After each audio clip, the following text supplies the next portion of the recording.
உண்மையிலே ஒரு கிரெடிட் கார்டுல என்னெல்லாம் டிராப்ஸ் இருக்கு சார்? கிரெடிட் கார்டே டிராப்ஸ் தான். ஓகே, ஒரு நல்ல கிரெடிட் கார்டு வந்து ஒரு கம்பெனிக்கு யாருன்னா, நீங்க வந்து அது டிஃபால்ட் ஆனீங்கன்னா நீங்க தான் நல்ல கிளைண்ட். நீங்க வந்து பணத்தை 52 நாள் பயன்படுத்திட்டு சும்மா நீங்க முழு பணத்தையும் அவுட்ஸ்டாண்டிங் கொடுத்துட்டீங்கன்னு வச்சுக்கோங்களேன், நீங்க ஒரு நல்ல கிளைண்டே கிடையாது. ஸோ நம்ம கிரெடிட் கார்டுன்னு பார்க்கும்போது இது வரைக்கும் நம்ம நேர்மறையா பேசியிருக்கோம். ஆனா இதுல பாதிப்புகள் தான் அதிகமா இருக்கு மக்களுக்கு. ஏன்னா அவங்க அதை பயன்படுத்த தெரியாம வாங்கி பயன்படுத்திடுறாங்க. ஒரு கணக்கு என்ன சொல்லுது அப்படின்னா, நாம பணத்தை கரெக்டா பயன்படுத்தி கிரெடிட் கார்டை கரெக்டா பயன்படுத்தி திருப்பி செலுத்துறவங்க 40% பேர் தான். மீதி 60% பேர்ல வந்து 30% வந்து அந்த மினிமம் அமௌண்ட்டை மட்டும் கட்டிட்டு வட்டி கட்டிட்டு இருப்பாங்க. இன்னொரு 30% பேர் அதை கூட கட்ட மாட்டாங்க.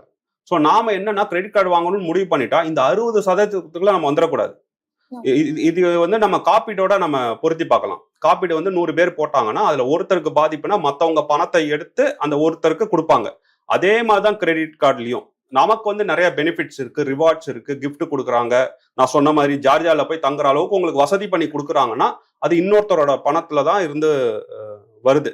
அப்போ நாம அந்த இன்னொருத்தரா இருந்துடக்கூடாது. ஒரு பினான்சியல் அவேர்னஸ் இருக்கிறவரா இருந்தா நம்ம தப்பிச்சிடலாம்.